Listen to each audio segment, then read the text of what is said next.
प्रणाम भारत। मैं हूँ रूना आशीष और नवदुर्गा बहुत सुंदर तरीके से बीत रही हूँ। ये मैं देवी माँ से भी एक प्रार्थना करती हूँ।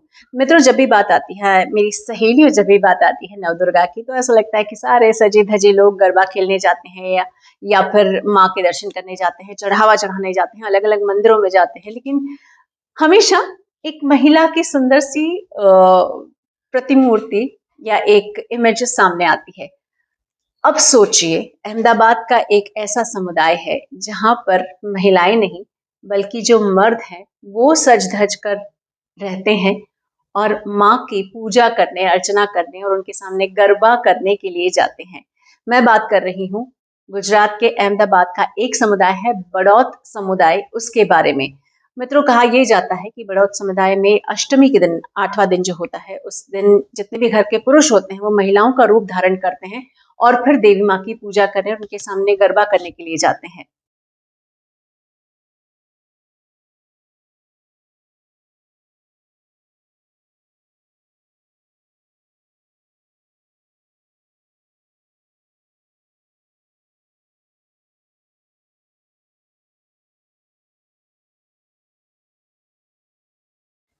अब आप सोच रहे होंगे कि ऐसी क्या परंपरा है। तो ये परंपरा 200 साल पुरानी तो है, जितना भी मुझे मालूम पड़ता है, जितना भी मैं रिसर्च करती हूँ। कहा जाता है कि एक साडू नाम की महिला हुआ करती थी जिस पर मुगलों ने गलत नजर डाली थी। अपने आप को और बच्चे को बचाने के लिए उसने बड़ौत समुदाय से मदद मांगी, जो उसे नहीं मिली। फलस्वरूप उसे अपने बच्चे को गंवाना पड़ा। अपने बच्चे की विरह में दुखी एक माँ ने बड़ौत समुदाय को एक श्राप दिया कि आने वाली हर पीढ़ी बहुत ही ज्यादा कायर पैदा होने वाली है। और बस इसी श्राप से बचने के लिए ये समुदाय अपने अनोखे तरीके से माता जी की पूजा करने के लिए हर साल इकट्ठा हो जाता है, वो भी इस स्वरूप में। उस श्राप से बचने के लिए, उसके प्रभाव से बचने के लिए ये जो समुदाय वाले हैं अष्टमी के दिन महिला का रूप धारण करते हैं। और साधुबा एक मंदिर भी है वहां पर, अहमदाबाद गुजरात में।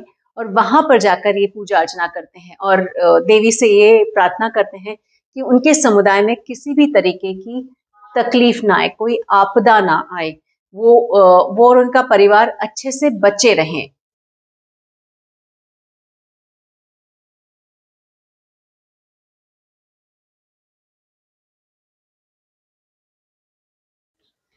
मित्रों, बात सिर्फ इतनी नहीं है कि ये प्रायश्चित कर रहे हैं, बात सिर्फ इतनी नहीं है कि पुरुष जो है वो माफी मांग रहे हैं या प्रायश्चित करके अपने भूल की गलती सुधारने की बात करते हैं, या फिर माता से कहते हैं, साधु माता से कि हम पर आशीर्वाद बनाए रखना, हमसे नाराजगी नहीं लेना।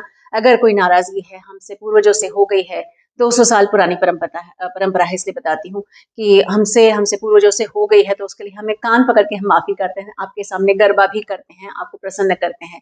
बात सिर्फ इतनी नहीं है, बात ये भी है कि नौ दुर्गा के समय में एक पूरा समुदाय है जो पुरुष है, वो जैसे कहा जाता है ना कि पुरुषों को हमारे आज के समाज में कई बार ये देखा गया है कि पुरुषों को ऊपर का दर्जा और महिलाओं को नीचे का दर्जा दिया जाता है। तो इस नवरात्रि में वो दर्जे की जो परंपरा है, जो ऊपर नीचे वर्गीकरण कर दिया गया है, वो भी खत्म कर देने की बात आ जाती है।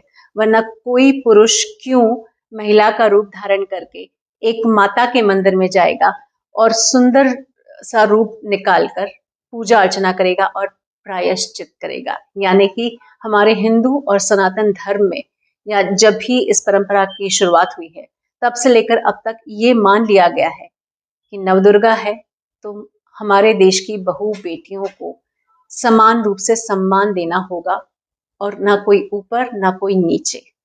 हर व्यक्ति एक व्यक्ति है, इसलिए उसको सम्माननीय माना जाना चाहिए। मित्रों, क्या आप इस पूरी जानकारी के बारे में थोड़ी भी इंफॉर्मेशन रखते थे? यदि हाँ तो अच्छी बात है, नहीं है तो भी कोई बात नहीं।